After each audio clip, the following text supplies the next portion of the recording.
Aleluia. Glorificado seja o seu nome, Pai, porque Tu és o Senhor das nossas vidas e nós entendemos e confiamos que o Teu Espírito está conosco, habita em nós, está nos conduzindo em todas as coisas. Nós cremos que esse momento que a Sua palavra será ministrada, o Teu Espírito estará ministrando para nós, em nós, para que sejamos edificados, transformados, alcançados pela Sua palavra, que é a verdade, que é Jesus, o Verbo encarnado, e que esse Verbo que se encarnou se manifeste através da ministração da palavra, em nome de Jesus. Amém? Glória a Deus. Eu vou tratar de um assunto específico hoje. Eu vou falar hoje sobre um negócio, sobre uma festa, que os judeus conhecem muito bem essa festa. Nós vamos falar hoje, eu quero tratar hoje sobre uma festa que chama Festa dos Tabernáculos, ou também conhecida como Festa das Cabanas, ou até mesmo ela é conhecida como Festa das Colheitas. E para tratar disso, eu quero conversar com você, quero ministrar a você, e eu quero começar falando sobre aquilo que está escrito no livro de Neemias. Livro de Neemias, nós vamos ler no capítulo 8, eu vou começar pelo verso 13, Neemias capítulo 8, verso 13. Nós começamos pelo verso 13, Neemias no capítulo 8, que está escrito assim: no dia seguinte, os chefes das famílias de todo o povo, os sacerdotes e os levitas se reuniram com Esdras, o sacerdote, para estudarem as palavras da lei. Acharam escrito na lei que o Senhor havia ordenado, por meio de Moisés, que os filhos de Israel deveriam morar em cabanas durante a festa do 7º mês. Assim, publicaram e anunciaram em todas as cidades em Jerusalém, dizendo: saiam para os montes e tragam ramos de oliveiras, ramos de jambuzeiros, ramos de murtas, ramos de palmeiras e ramos de árvores frondosas, para fazer cabanas, como está escrito. O povo saiu e trouxeram os ramos e fizeram para si cabanas, cada um no seu terraço e nos seus pátios, nos átrios da casa de Deus, na praça do portão das águas e na praça do portão de Efraim. Toda a congregação dos que tinham voltado do cativeiro, eles tinham voltado do cativeiro, nós vamos falar aqui só um pouco sobre isso, fez cabanas e morou nelas, porque os filhos de Israel nunca haviam feito isto, desde os dias de Josué, filho de Num, até aquele dia, e todos estavam muito alegres. Nós acabamos de ler um trecho aqui do livro de Neemias. Neemias, nós estamos tratando aqui de uma época no qual o povo havia saído cativo, tinha ficado cativo em Babilônia, ficaram 70 anos, e aí eles são libertos do cativeiro, daquele tempo de muita dificuldade, escravidão, e eles voltam para suas cidades, voltam para Jerusalém. E ali eles se reúnem, porque eles faziam tempo que eles não estavam mais sendo alcançados, ministrados efetivamente pelos sacerdotes, havia um tempo de muita escassez, dificuldade. Toda vez que há uma opressão, uma escravidão, uma ditadura, vamos fazer assim uma leitura para entender um pouquinho melhor o que foi o tempo de Babilônia. A primeira coisa que é extraído do meio de um povo é a liberdade. E eles perderam a sua liberdade de culto, de cultuar. E aí só que eles são libertos, eles voltam. E aí a Bíblia fala aqui que os chefes da família de todo o povo, os sacerdotes, os levitas, eles se decidiram se juntarem para estudar. Estudar o quê? As palavras da lei. Porque aquilo tinha se perdido. E eles começam a se debruçar, e estudar, e buscar a palavra, estudar a lei. E eles se deparam com uma coisa, e a Bíblia fala aqui no verso 14, que eles acharam algo que estava escrito na lei, que o Senhor havia dado a Moisés. Que os filhos de Israel deveriam morar em cabanas. Sucote. Palavra aqui, no original, Sucote. Significa cabanas. Durante a festa do 7º mês. E aí eles publicaram e saíram fazendo isso daí. E eu vou continuar daqui a pouco tratando disso. Nós temos que lembrar que lá em Levíticos, no capítulo 23, a partir do verso 33, a Bíblia fala que o Senhor disse a Moisés. Deus estava tratando várias coisas com Moisés. Deus estava estabelecendo várias coisas para Moisés. Deus estava ordenando várias coisas através da vida de Moisés. E ele fala lá no verso 33, o Senhor disse a Moisés. Verso 34, o quê? Fale aos filhos de Israel, dizendo, aos 15 dias do 7º mês, será a festa dos tabernáculos ao Senhor durante 7 dias. Então foi estabelecido ali, entre outras festas, e eu não vou tratar das outras festas aqui, eu só vou falar de 2 questões bem específicas para falar sobre o time dessa festa aqui. Deus estabeleceu uma festa. Festa dos tabernáculos, festa das cabanas. E, eu não sei se você sabe, mas os judeus celebram essa festa até os dias de hoje. Se você estivesse em Israel até poucos dias atrás, né? Porque nós estamos fazendo aqui também estamos gravando para ficar o registro, nós estamos em outubro de 2022. Nesse ano, porque cada ano cai num tempo específico, num dias específicos, ou setembro ou outubro, porque eles seguem um calendário judaico, que não é o mesmo que o nosso calendário. E esse ano essa festa caiu do dia 9 ao dia 16. Ou seja, acabou de acontecer essa festa. E se você tivesse ido até Jerusalém nesses dias, você ia ver com seus olhos naturais essa festa sendo celebrada entre os judeus. Se você fosse num lugar mais específico ali em Jerusalém, num bairro que tem os judeus mais ortodoxos, você ia ver que isso era em todo lugar. Então você ia ver uma coisa diferente. Você ia ver cabanas pela cidade, cabanas pelos terraços, cabanas pelos quintais, cabanas pelas ruas. Cabanas. Essa festa, o judeu, ele entende que isso deve acontecer literalmente. Então eles fazem da forma literal, igualzinho que os filhos de Israel faziam lá atrás. Só que nesse trecho que nós lemos aqui em Neemias, desde Josué, até esse tempo aqui de Neemias, eles tinham parado de celebrar essa festa. E toda vez que Deus está fazendo uma restauração no meio do povo, toda vez que Deus está restabelecendo as verdades dele no meio do povo, Deus restabelece as verdades dele. As verdades dele são trazidas à memória, porque toda vez nós, aqueles que estamos em Cristo Jesus, todos nós, aqueles que amamos a Deus, que obedecemos a Deus, que desejamos Deus, nós temos que entender que toda vez que Deus fala para nós do futuro, Ele está apontando para o passado. O bagulho é louco. Toda vez que Deus está nos levando num propósito, no cumprimento do propósito, na verdade Deus está dizendo para nós, olhe para lá.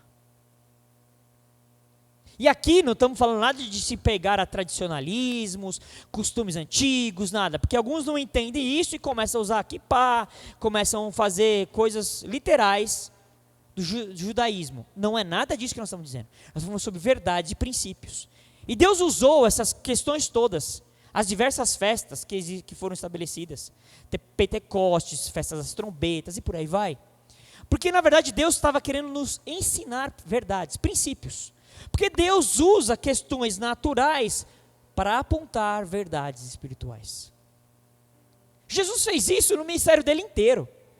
As parábolas de Jesus eram parábolas, ele usando situações naturais, casamento, árvores, e por aí vai, para nos mostrar verdades do reino. Ele fala assim, quantas vezes Jesus falou assim, e o reino de Deus é como, aí ele começa a falar assim, ele falava uma parábola. Então, na verdade, nós precisamos entender que nós precisamos conhecer sobre essa festa aqui, não é só para ter um conhecimento histórico, um conhecimento sobre como que funciona, ou funcionava, ou como que é as questões de judaísmo, absolutamente não. E também não é para replicar na literalidade, não. É para entender por que Deus fez aquilo, para compreender que Deus, aquilo era uma sombra, que Deus apontava para realidades que se manifestariam em Cristo. A Bíblia fala no Novo Testamento várias passagens, Hebreus fala isso, Paulo fala sobre isso, que aquilo era sombra, era apenas uma sombra, não era a realidade em si, era Deus mostrando algo que Ele queria, que Ele sabia e que Ele tinha estabelecido, que se manifestaria em Cristo. Cristo é a realidade manifesta. Tudo antes de Cristo era apenas sombra. Se você for ler, por exemplo, o livro de Hebreus, no capítulo 11, aquele livro que alguns chamam, só para te fazer uma referência, tá? Os heróis da fé. Você vai ver vários exemplos ali de homens e mulheres que pela fé, assim, pela fé Abraão, pela fé, mas ele diz, mas eles não alcançaram a promessa.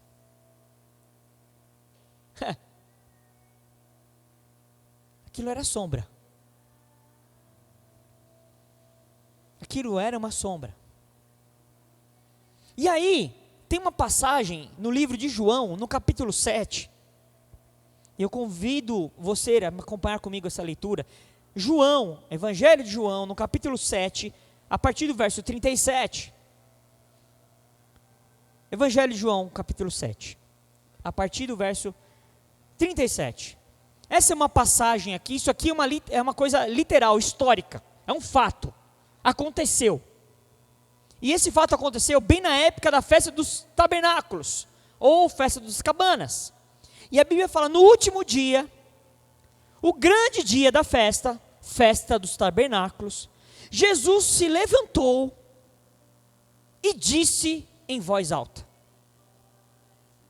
se alguém tem sede, venha a mim e beba. Quem crer em mim, como diz a Escritura, do seu interior fluirão rios de água viva. Se a gente parasse por aqui, a gente ia ficar meio que num vácuo. É por isso que aqui o verso continua no verso 39 falando sobre o que se trata isso. Ele diz assim no verso 39 aqui na palavra.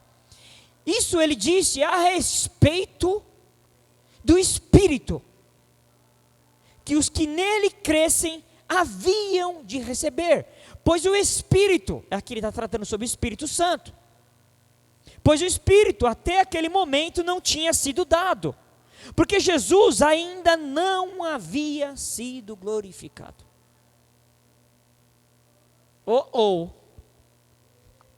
Preste atenção aqui. Bem no último dia da festa, que era considerado, os judeus, só você conversar com um judeu que conhece, não um judeu praticante, um judeu de verdade, pergunta para eles, o último dia da festa dos tabernáculos, o judeu considera o dia mais importante da festa. E como acontecia na época de Jesus? Nós precisamos entender por que Jesus vem falar de água. Que negócio maluquinho. Está na festa dos tabernáculos. Mas como que funcionava na época? Como que eles faziam essa celebração? Como que era a, aspas, liturgia da coisa? Nos dias da festa, um sacerdote, ele trazia água. Ele pegava uma água, ele colocava num vaso de ouro. E ele enchia aquele vaso de água.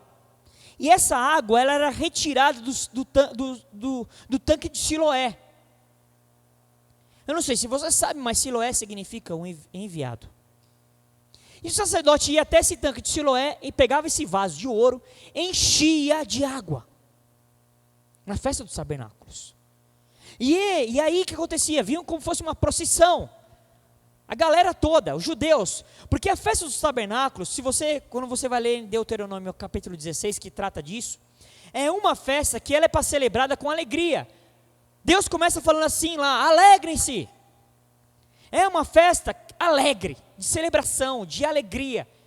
eles se alegram, eles têm que se alegrar. Essa festa aqui, se um judeu, literalmente na hora que estiver celebrando uma festa literal, estiver triste, ele não está entendendo nada, ele está na verdade se equivocando e até pecando. E por que pecando? Porque está desobedecendo a Deus, porque Deus mandou se alegrar. E eles vinham se alegrando, e o sacerdote vinha com aquele jarro. Bom, está ali. Havia com aquele jarro cheio de água. E o povo seguia de uma forma muito alegre, festiva, e eles iam até o templo. Chegando lá no templo, diante do altar que existia lá no templo, o sacerdote despejava água sobre o templo. Ele pegava aquela água e jogava sobre o altar ali no templo. Por que ele fazia isso? Porque essa festa, como eu disse no começo, é conhecida como festa dos tabernáculos ou festa das cabanas. O nome mais apropriado talvez seja a festa das cabanas, por causa que Sukkot significa cabanas, plural. E quando uma pessoa faz a cabana sozinha é sukkah. O que eles estão celebrando também é as colheitas. Mas todo mundo sabe que não existe colheita se não tiver água. Se estiver seca, não haverá colheita. E por que eles estão celebrando? Porque eles tiveram as colheitas. Isso significa o quê? Houveram as chuvas. Deus mandou chuva. Deus mandou água para regar a semente. Deus mandou a água. Deus mandou a provisão. Isso para o judeu é tão claro, é uma coisa muito clara, é uma coisa óbvia. É uma coisa assim, natural. O judeu entende isso muito claro sobre isso. Porque às vezes a gente precisa estudar alguma coisa em referente ao judaísmo, não para viver essas coisas, não para praticar, mas para compreender o que Deus está querendo nos dizer. Eles estão celebrando o quê? A colheita, porque Deus enviou a provisão. Deus mandou as chuvas. E aí Ele derrama isso. E por causa das chuvas, as colheitas ocorreram. E aí Jesus se levanta, a Bíblia fala. No meio da festa, no último dia, a Bíblia fala que ele se levanta e em voz alta, ele fala assim, olha o que ele fala. Eles estão celebrando, estão todos alegres. A água, veio a água, temos a colheita. E ele fala assim, se alguém tem sede, se alguém tem sede, venha a mim e beba. Quem crer em mim, como diz a Escritura, do seu interior fluirão rios de água viva. Uau! O natural, ele usa o natural para apontar o espiritual. Porque me fala uma coisa aqui comigo, conversa comigo aqui, troca uma ideia comigo. Quem é que já viu, pegou, sentiu os rios de água viva fluindo no teu interior? Isso é espiritual. Mas é uma verdade. Tão mais verdade, tão mais real do que a própria água que nós sentimos nas próprias mãos. Ele fala, aquele que tem sede, eu sou a água. E aquele que crê em mim, não vai mais ter sede. E vão fluir dentro dele, dentro do seu interior. Presta atenção, no interior. Isso que nós precisamos entender. Nós estamos perdendo aquilo que flui no nosso interior. Nós estamos deixando o Espírito Santo pensar que é uma coisa, uma energia, uma coisa externa que vem, nos toca e vai embora. Não! Isso vem de dentro, os rios vêm de dentro do nosso interior e eles fluem para fora. Não é de fora para dentro. E aí, imagina a galera ouvindo um negócio desse. Falei, rapaz, o bagulho, esse cara tá maluco, não é possível como isso.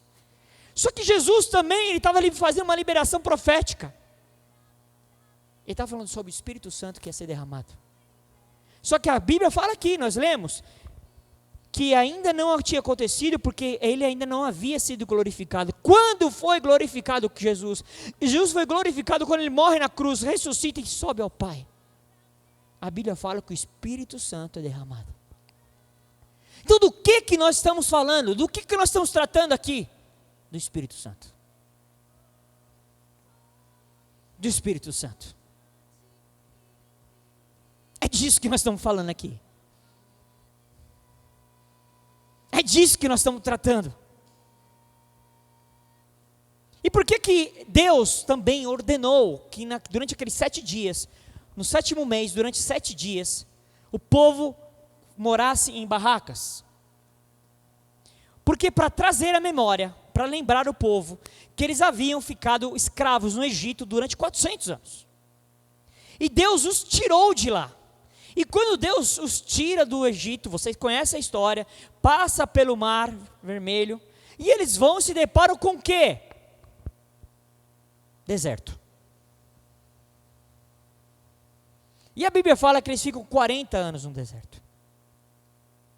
E eles ficam 40 anos no deserto peregrinando. 40 anos. No deserto, você não tem residência fixa, você não tem CEP. Se você fizer uma compra no Mercado Livre, não vai conseguir te encontrar lá. Como que eles faziam? Moravam em cabanas. E como que funcionava isso? Existia algo que os guiava. Algo chamado como nuvem de glória. E aonde ia, como a nuvem ia andando, eles iam junto. Na hora que a nuvem parava, eles paravam, levantavam o tabernáculo. E como que funcionava? Em torno do tabernáculo, conforme as tribos, eles montavam suas barracas. E a nuvem de glória os guardava, os protegia, os livrava. Por quê? Porque o deserto é hóspede. O deserto tinha pragas, o deserto tinha bichos, tinha escorpiões, tinha um monte de males. Então, tudo, essa nuvem os protegia de tudo isso. A nuvem de glória, a nuvem de glória. E quando a nuvem se movia, eles desmontavam suas barracas. Tinha que ser uma coisa simples. Não podia ser uma coisa fixada. Ai, eu não quero sair daqui, amigo, gostei tanto. Não, amigo, rápido, desmonta a sua barraca. Vamos, a nuvem se moveu. E aí viu o povo inteiro andando pelo deserto. Isso aqui, isso aponta. Direção de Deus. Hoje nós não temos uma nuvem literal. Hoje nós não temos uma coluna de fogo. Hoje nós temos o Espírito de Deus aqui nos move. Hoje não é mais, eu não vejo mais com os meus olhos naturais. Porque olhar com os nossos olhos naturais as coisas, viver conforme os nossos olhos naturais não é fé. Deus estava nos ensinando algo sobre fé, sobre ser guiado pelo Espírito. E eles não questionavam, a nuvem andava, eles iam. Você queria ver uma coisinha? Se imagina no meio daquele povo todo lá.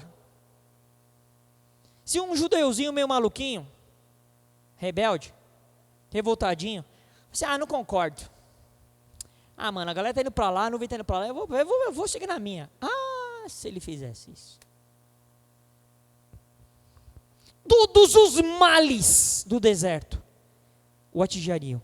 Primeiro que ele ia faltar provisão, porque ele ia estar fora do maná, ele não ia mais receber a provisão de Deus, a graça de Deus, o favor de Deus, a proteção de Deus. Então sair desse contexto, sair do meio do arraial do povo de Deus, sair do meio do povo de Deus, vamos trazer para uma linguagem de agora, sair do meio do arraial da igreja, sair do meio da comunhão da igreja, se desvincular, se desprender de igreja, e aqui eu vou falar o que eu sempre falo, sou até chatão. Não é igreja institucionalizada, não é a minha membresia, não é a minha patente que eu tenho dentro de um contexto religioso, nada disso, é o corpo de Cristo. Toda vez que eu me desapego, me desvinculo do corpo de Cristo, eu fico sujeito a todos os males do deserto. Porque o que importa não é onde você está, o que importa é quem está com você. Você pode estar no deserto, e daí? Se Deus está comigo?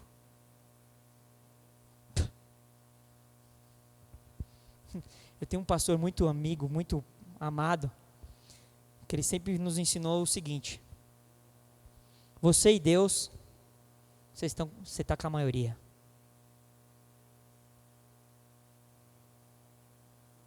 Então toda vez que a gente fica com questionamentos, boberices, não é que a gente não tem falhinha, presta atenção, não, o povo que tinha lá não era pouquinho não, era uma galerinha.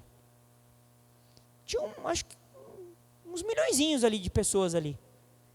Vamos falar baixo, eu vou falar baixo assim, vou falar um número baixo, para ninguém falar que eu inventei, mas no mínimo, é mais, tá? No mínimo 2 milhões de pessoas.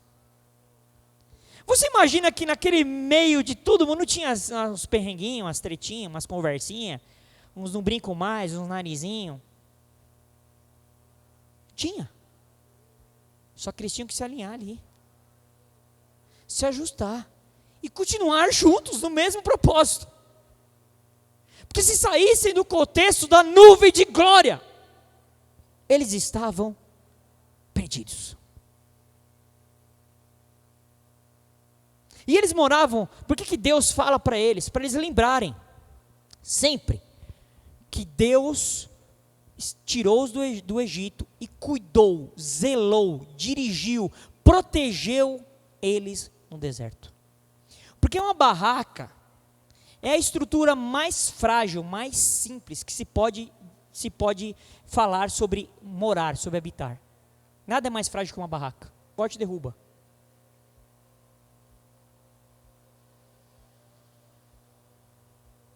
Ou você depende de Deus, ou está ruim, ou deu ruim. Nós temos que aprender, entender e compreender, ainda mais em tempos difíceis como nós estamos vivendo. Cada dia está vindo uma coisinha diferentinha. A opressão. Se nós não dependemos do Espírito de Deus para nos guiar, nós ficaremos sozinhos no deserto. Então toda narrativa maligna que te desvincula das verdades do reino, te leva para o perigo. A igreja tem que entender isso. A igreja não é algo estático. Nem fisicamente dizendo. Que eu vejo gente adorando, nós estamos aqui porque o meu bisavô construiu isso em 1948, a comunidade se juntou, construímos os tijolinhos e agora fica aquilo ali, adorando aquele negócio e cada vez mais menos gente. A igreja não é algo estático, e aqui estático não é só geograficamente dizendo, pelo contrário. A igreja não pode parar, estagnar. A igreja não pode parar de marchar, a igreja não pode parar de caminhar, a igreja não pode parar de seguir para o seu propósito, a igreja não pode ser barrada por qualquer tipo de oposição que venha do mundo, que penetre no nosso meio. A igreja não pode parar por partidarismo interno, porque a Bíblia fala sobre partidarismo interno, facções. Quando a igreja fica estática, o inimigo está vencendo. Porque nós somos um corpo, o corpo de Cristo. Você já imaginou um corpo, você, pensa, tente fazer um exercício com você. Vou falar para você tentar, mas vou falar para você não tentar, tá? Fica sentado na mesma cadeira durante 10 dias. Não sai de lá, não vou falar nem 40 não, né? 10 dias, fique parado, com o seu corpo, parado na cadeira, sentado na cadeira. Você vai ver quanto que você vai sofrer, as dores que você vai sofrer, as doenças que vão te atacar. Nós não fomos feitos para ficar parados. Se você não produz nada para Deus há tempos, ou nunca nem produziu, ou o máximo que você produz para Deus é um ato religioso, você está fora do propósito. As nuvens de glória protegia como se fosse também uma cabana. É como se o povo nem cabana estivesse tabernaculado dentro de uma cabana maior, protegendo. É como se fossem muros de proteção. E aquilo apontava, você imagina o cara saindo de manhã assim, dormiu na cabaninha, ele, sua esposa, seu filho, acordou de manhã, ele abre a portinha lá na cabaninha, na hora que ele olha, ele vê a nuvem. Sabe uma coisa que ele estava certo, convicto, não é convicto, Deus está com a gente. Deus está com a gente. Todos os dias, se você se permitir ser guiado pelo Espírito, você pode dizer, Deus está comigo. Deus está comigo. Em 1 Pedro, no capítulo 2, verso 11, tem muito crentezinho com carinha de religioso, com roupinha toda bonitinha do religioso plumado. Eu não misturo com essa gentalha. É lógico que não é para você ter relação de influência, não é isso. Mas nós estamos na terra e nós temos que estar no meio dos gentios. Até porque os gentios precisam conhecer o Cristo que habita em nós. E ele fala assim, tenham conduta exemplar no meio dos gentios. Para quê? Quando eles os acusarem de malfeitores, observando as boas obras que vocês praticam, glorifiquem a Deus no dia da visitação. Você está na faculdade? Aleluia. Você está na escola? Glória a Deus. Você está trabalhando? Ok. No meio da sua família, só tem gentil lá, né? É importante dizer o que é gentil, né? Porque é uma linguagem já hoje arcaica. Gentil é todo aquele que não é povo de Deus, que não pertence a Deus, não é filho de Deus. Você está no meio desse contexto, que você ali entenda que sua conduta tem que ser exemplar. Conduta exemplar não é ser religioso, não me toque, não me reles, eu não encosto nisso porque é impuro. Não é, é expressar o Cristo que há em nós. Isso aqui é mentira, eu não vou concordar. E você vai ser atacado por isso, porque aqui está dizendo aqui que nós vamos ser acusados. E vocês vão ser acusados de malfeitores. Mas eles vão olhar depois, no dia da visitação, não é agora, você quer agora, você quer, na verdade você não quer que Deus se manifeste, você quer vingança. Isso vai acontecer no dia da visitação, o dia que Deus visitar ele fala assim, nossa cara, não é que aquele brother, aquela pessoa ficou firme, na verdade porque ele servia a Deus, ele expressava Cristo, e eu acusei, olha, na verdade é Cristo que era nele.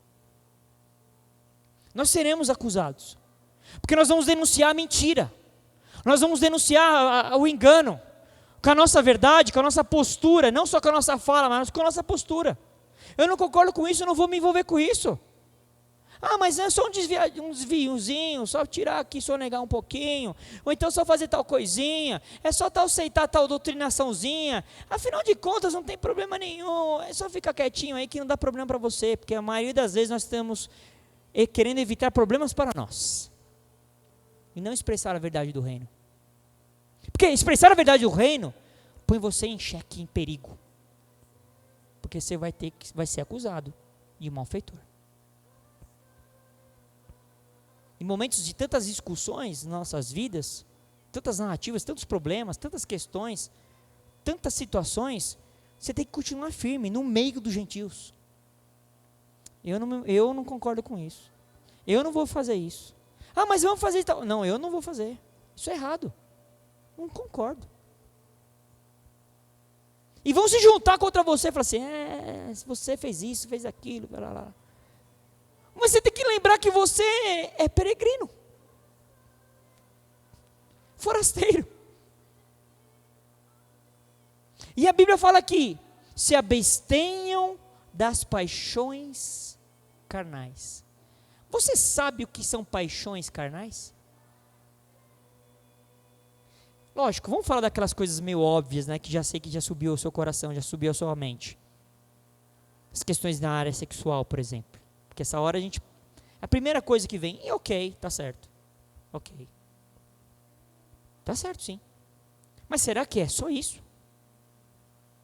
Paixões carnais. O que é uma paixão carnal? Paixões carnais é tudo aquilo que procede do coração humano, que ele defende a ferro e fogo. Ele está apaixonado por aquilo, ele acredita naquilo, ele defende aquilo. É uma coisa só que vem dele, é carnal, é do homem. Carnal, leia-se, natureza humana. Carnal vem de natureza humana. Carne não tem nada a ver com o espírito. Tudo que é uma paixão carnal, a Bíblia diz, se abstenham disso. Deixe de fazer isso aí. E ele fala assim, porque isso vai fazer guerra contra a alma. Nossa mente. Alma é psique no original aqui. Psique. Se você não abrir mão dessas coisas, você vai chamar para si uma guerra contra você mesmo. Por isso tem tanta gente pirando na batatinha, como diz lá os antigos. Por isso tanta gente defendendo, sabe, você pegando em pequenas narrativas para discutir tal coisa. tudo paixões carnais e equivocadas. Está trazendo guerra para si, a pessoa fica mal, a pessoa fica não sei o quê, perturba, perde paz, perde sono, se equivoca, fica com isso, fica com aquilo, cria diferença entre os irmãos. Parece que hoje nós criamos agora classe de irmãos, os irmãos piores, os irmãos melhores, os irmãos que servem, os que não servem. Irmãos são irmãos. Se tiver no erro, nós devemos corrigir o erro dos irmãos. Chegar para o irmão, irmão, você está errando. Mas se é um irmão, e de fato é verdade, não um falso, não um lobo, não um enganado, não um mentiroso, se ele é nosso irmão, o mesmo Cristo que habita em nós, habita nele. Quem somos nós para julgar nossos irmãos? Agora, se ele está equivocado, vamos conversar, vamos voltar em ordem, vamos falar a verdade. A Bíblia diz, se algum irmão pecar contra você, chega até ele, troca uma ideia. Se o irmão se arrepender, entender, compreender aquilo, for, vacilei, ganhou o irmão, acabou o papinho, segue. Se o cara insistir, persistir, vacilar, chama 2 ou 3 e por aí vai. Mas nós temos que entender que Paulo está sendo claro aqui, não fique apegado em paixões carnais.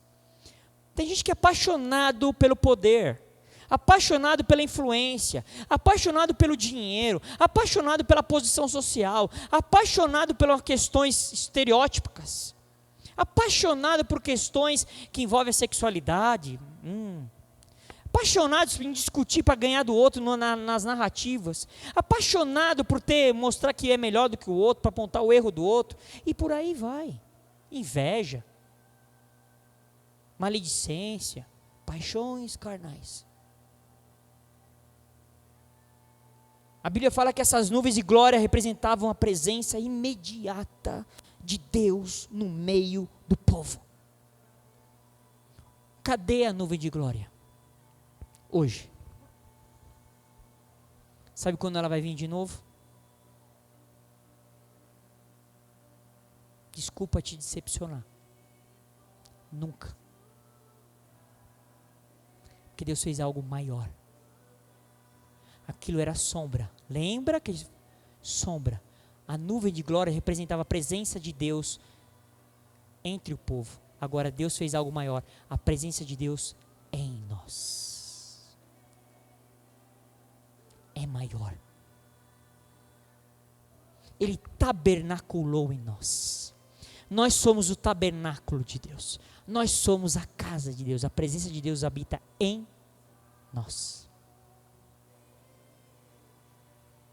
Se você for ler lá em Êxodo, por exemplo, no capítulo 13, a partir do verso 21, você vai ver que essa nuvem de glória dirigia o povo. Era um símbolo do Espírito de Deus. A Bíblia fala, Jesus dizendo lá em Mateus, no capítulo 28, no verso 19, uma passagem bem conhecida, que fala assim, palavras de Jesus. Mateus 28, 19. Portanto, vão e façam discípulos de todas as nações, batizando-os em nome do Pai, do Filho e do Espírito Santo, ensinando-os a guardar todas as coisas que tenho ordenado a vocês. Olha o Cristo aqui, tabernaculando em nós, olha o que ele fala. Eis que estou com vocês todos os dias até o fim dos tempos. Aleluia! Aleluia!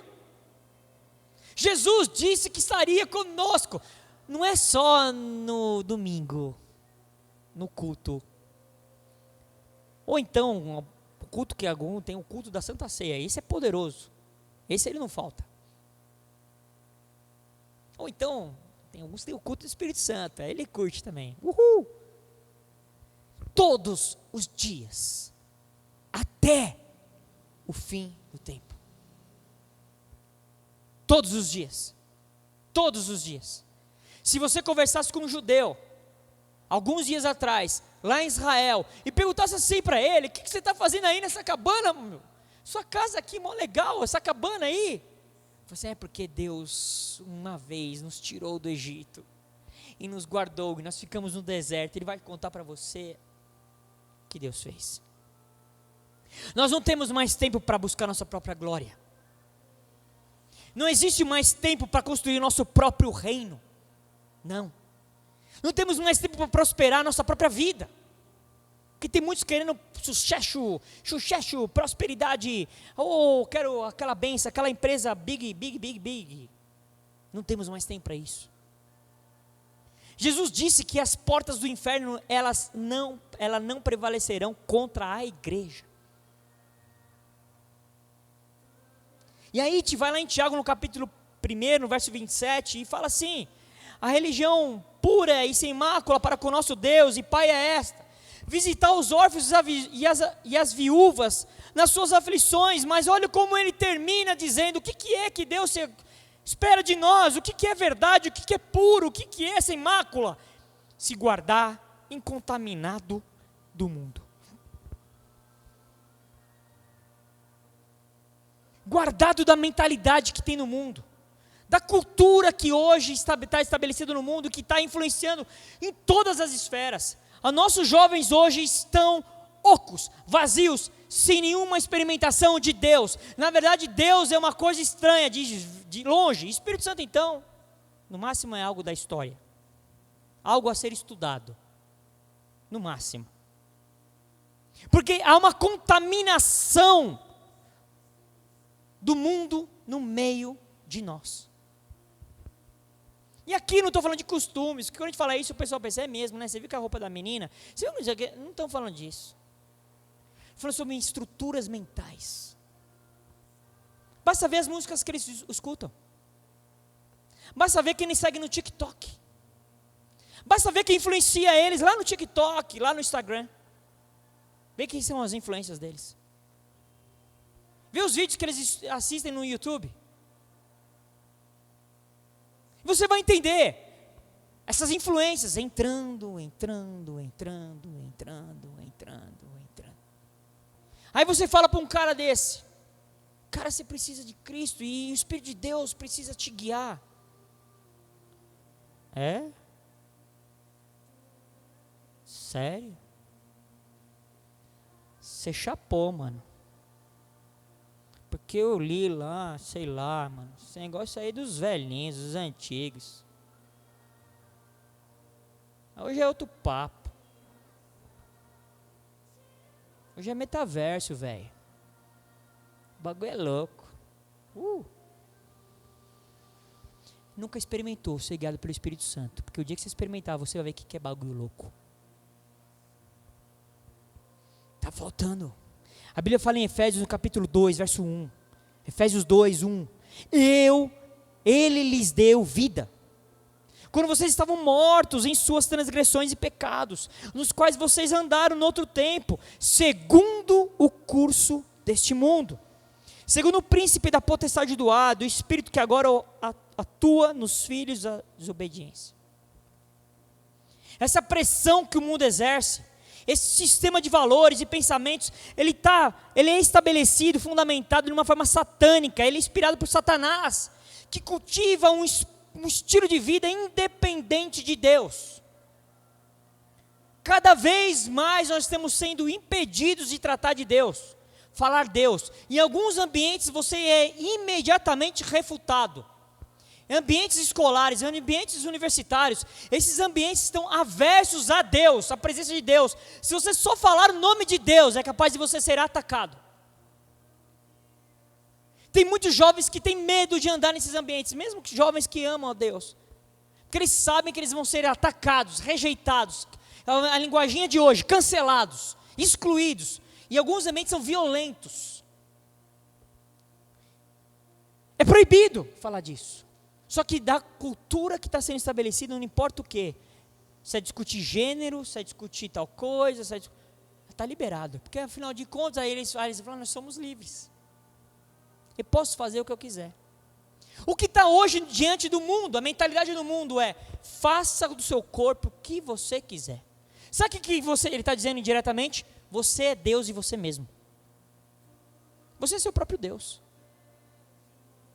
Não existe Deus, mas se existe é você. Você determina. E outra coisa muito legal, parece tão bonitinho, como diz as amigas, fofo. Busque os teus sonhos. Lute até o fim pelos teus sonhos. Não importa se Deus está nisso ou não, mas não interessa, amiga, brother. Luta até o fim pelos seus sonhos. E a gente vai ver que a maioria das vezes esses sonhos são apenas desejos equivocados, longe, que te levam longe da vontade de Deus, do propósito de Deus. Quando nós somos permitidos e deixados que a palavra nos permeie, nos toque, nos alcance, nos transforme, gera em nós imediatamente um posicionamento de libertação. Quando a palavra é liberada e nós pegamos essa palavra e enxertamos em nós, é no mesmo momento, há em mim uma liberação, e eu me posiciono, sem ninguém mandar pedir nada, imediatamente eu me posiciono. É impressionante quando alguém tem um encontro de verdade, real, genuíno, com a presença de Deus, com Deus. Essa pessoa no mesmo instante, ela muda, ela se posiciona. Porque só a presença de Deus, só o Espírito de Deus pode fazer isso. Nesses dias difíceis, as pessoas não estão usando armas mais, porque antigamente as guerras eram literais com armas, espadas, escudos, depois vieram as armas de fogo. Hoje não. Hoje a guerra é outra, é cultural. Nesses dias o Espírito de Deus está se movendo através da palavra. Porque somente alguém firmado efetivamente na palavra de Deus, esse prevalece. Somente esses. E eu quero caminhar aqui, terminar aqui para o fim aqui. Porque nós lemos lá no livro de Neemias, no capítulo 8, e eu vou ler de novo o verso 15, que fala assim: quando eles falaram dessa festa, e aí eles publicaram e anunciaram em todas as cidades, e em Jerusalém, dizendo, olha o que eles falaram: subam para os e tragam ramos de oliveiras, ramos de jambuzeiros, ramos de murtas, ramos de palmeiras e ramos de árvores frondosas, para fazer cabanas, como está escrito. Porque como são essas cabanas? Inclusive, se você jogar no Google aí, como, né, dá um Google. Você vê como que é a cabana que os judeus fazem na época das cabanas. São paredes fracas, frágeis, alguns fazem de pano mesmo, ou com uma madeira bem simples. Só que eles não podem fazer o teto, o telhado, de fechar o telhado, madeira. Não, o telhado tem que ser com ramos. É um negócio super frágil, que se chover, filho, deu ruim, cai lá dentro. O que isso nos mostra? Você acha que Deus falou isso porque Ele é um Deus detalhista, ele é o arquiteto da vez, é o de interiores, como que é? Design de interiores, da modinha do tempo. Eu quero que seja com raminho de oliveira, jambuzeiro. Não, tudo de Deus, tudo na palavra de Deus tem um motivo, um propósito, uma direção. Deus foi específico. Ramos de oliveiras, de jambuzeiro, de murta, de palmeiras, de árvores frondosas. O que isso aponta para nós? Quando eles estão nessas cabanas, eles olham para cima, porque muitos judeus, eles dormem esses 7 dias na cabana, eles fazem todas lá. E quando ele está lá, ele olha para cima e ele consegue ver o céu. E ele entende, reconhece, Deus é a minha provisão. Minha provisão. E aqueles ramos, o ramo de oliveira, o que ele aponta para nós? O que nos demonstra, o que esses ramos de oliveira? As oliveiras, elas são símbolos de servos de Deus, de pessoas que obedecem a Deus, que foram ungidas e capacitadas por Deus, e que são instrumentos de Deus. Significa, ela representa a unção, a capacitação de Deus. O ramo de oliveira aponta para a unção que Deus derrama para o povo dele. Se você for ler lá em Zacarias capítulo 4, você vai ver que vai tratar disso. Então, quando eu olho para que falo dessa ramo de oliveira, significa que Deus derrama sobre o povo dele, Deus derrama sobre nós, sobre nossas cabeças está a unção de Deus, a capacitação de Deus. E a gente precisa entender o que é unção, porque esse negócio de unção aí é meio, às vezes é falado de uma forma meio solta. O que é unção? Porque unção, outros não, né? Você pode pensar, né? Unção, outros não. Mas o que é unção? A unção é algo que Deus derrama sobre nós, que é algo efetivamente, realmente sobrenatural, que Deus derrama para nós, é uma capacitação para que eu possa cumprir com a vontade dEle, com o propósito dEle, que sem essa graça, sem a unção eu não consigo alcançar. Não tem como. Unção não é que nem a gente pensa que é a reunião do Espírito Santo, o culto do Espírito Santo, vou derramar um óleo em você, tomar um choque elétrico, toca unção.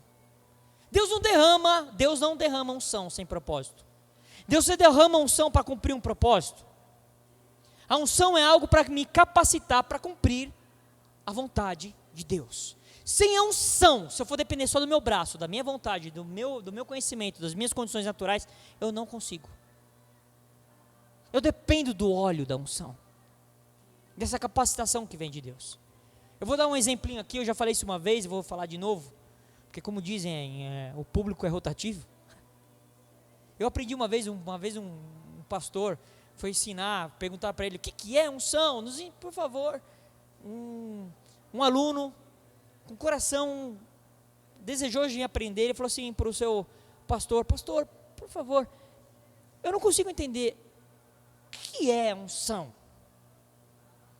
E eles estavam num campo assim, num lugar legal assim, tipo um sítiozão, uma fazenda, e o pastor olhou assim para a fazenda e tinha um fio elétrico e em cima do fio tinha um passarinho cantando. E ele pegou e apontou para o passarinho e falou para o aluno dele, você está vendo aquele passarinho ali cantando no fio? Ele falou, sim, eu estou vendo. Eu falei, então, isso aí não é unção. Aí o aluno não entendeu nada. Aí você está vendo aquela vaca pastando lá? Pasto. O aluno falou, estou vendo. Será que isso agora é unção? Falou, então, aquela vaca pastando lá, naquele pasto, não é unção. Não é. Mas o dia que você ver aquela vaca em cima do fio, cantando como um passarinho, isso é unção. Que a vaca por si só não teria condição de fazer isso. Unção é a capacitação que só pode vir de Deus para nós, para cumprirmos um propósito. Ramos de oliveira. Em cima de você, o seu teto tem que ter oliveira. Unção. Aí ele fala um outro aqui, jambuzeiro. O jambuzeiro, ele é conhecido como uma oliveira brava. Chamada de jambuzeiro, é uma oliveira bem brava, bem ruim. Que essa oliveira ruim, braba, ela é incapaz de dar frutos, ou os frutos que quando ela consegue dar um fruto, é um fruto impróprio para consumo.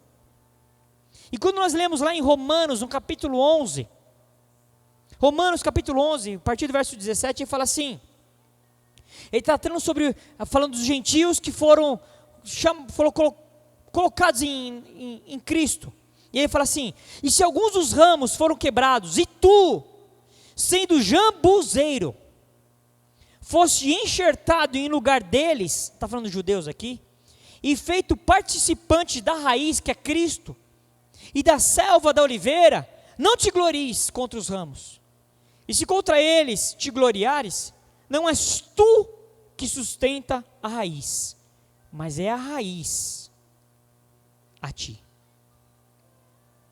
O que são isso? O que está apontando para mim? Esses ramos de jambuzeiro que tem que estar na cobertura da minha cabana. O que mostra para mim que eu sem Cristo Jesus, eu era como um jambuzeiro, uma oliveira braba, não servia para nada, não dava fruto, meu fruto quando dava era impróprio, não funcionava para nada. Mas Deus me colocou em Cristo Jesus, me enxertou na oliveira, me enxertou na videira verdadeira, Ele me enxertou e me fez participante da sua natureza. Quando Ele fala aqui que a raiz, é pela raiz que sustenta o jambuzeiro, é Cristo que nos sustenta. Eu tenho que entender que a minha natureza tem que ser transformada pela natureza de Deus. Eu tenho que ter a mesma natureza do meu Pai. A minha natureza foi transformada em Cristo. Tinha uma velha natureza, essa daí ficou para trás. O que eu tenho que falar? Deus está falando para nós assim? Você tem que matar de vez, totalmente, o seu eu, a sua velha natureza. E você tem que ter uma natureza divina. E essa natureza você só consegue extrair da raiz, que é a raiz de Davi, Cristo Jesus. E o ramos de murta. Ramos de murta. A murta aponta para uma generosidade, uma fragrância, um cheiro suave. A beleza, essa murta tinha uma beleza, era uma árvore bonita. Em Isaías, no capítulo 55, no verso 13, fala assim: em lugar de espinheiro, crescerá o cipreste. E em lugar da sarça, crescerá a murta. E isso será glória para o Senhor e sinal eterno, que nunca se apagará. Quando Deus está falando isso para nós aqui, que nós temos que entender que essa cabana nossa, a nossa vida, está tabernaculada pelo Espírito de Deus, e a murta aponta para quê? Eu tenho que ser uma pessoa que tem que ter um bom cheiro de Cristo, eu tenho que ter um bom cheiro, eu tenho que expressar o cheiro de Cristo, eu tenho que ser uma pessoa generosa, eu não tenho que ser uma pessoa avarenta, eu não tenho que ser uma pessoa que retenha, eu sou um generoso, e através de mim inala a boa fragrância de Cristo. O mundo está podre, cheiro ruim. O mundo cheira mal, mas nós somos a fragrância, uma boa fragrância. Você tem que chegar no lugar e o ambiente permear.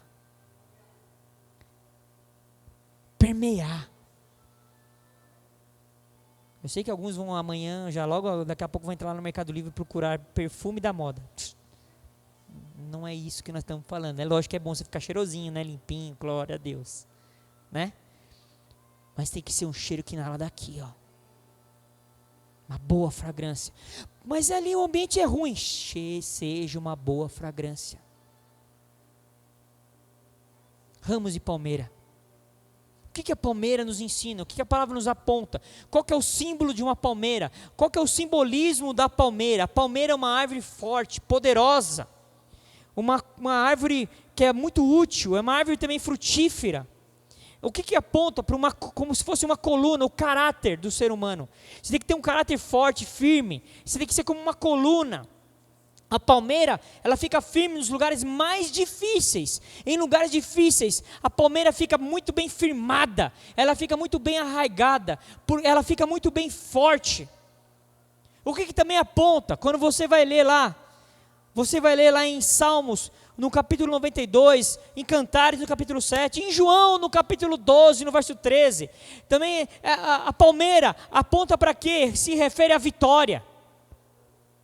O que Deus está falando para nós? Nós somos um povo que quando não confiamos no Senhor, o Senhor nos dá a vitória. Nós temos a vitória em Cristo Jesus.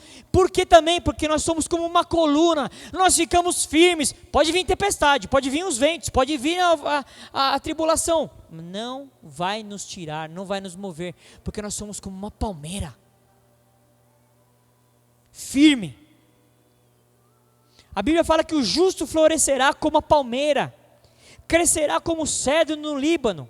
Os que estão plantados na casa do Senhor florescerão nos átrios do nosso Deus.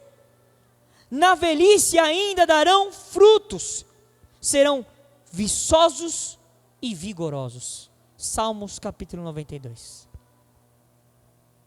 Se você não entender que isso é você, nos dias maus, porque tem gente que está pensando que os dias maus ainda vai vir, não entendeu? Nos dias maus, você tem que ser como uma coluna. O que eu tenho mais visto, eu tenho falado isso aqui, já preguei várias vezes sobre isso. O que eu tenho mais visto, e aqui eu não vou nem falar do povo lá fora, porque o povo lá fora parece que está ficando mais forte que o povo de dentro. O que eu tenho visto é um povo sentimental.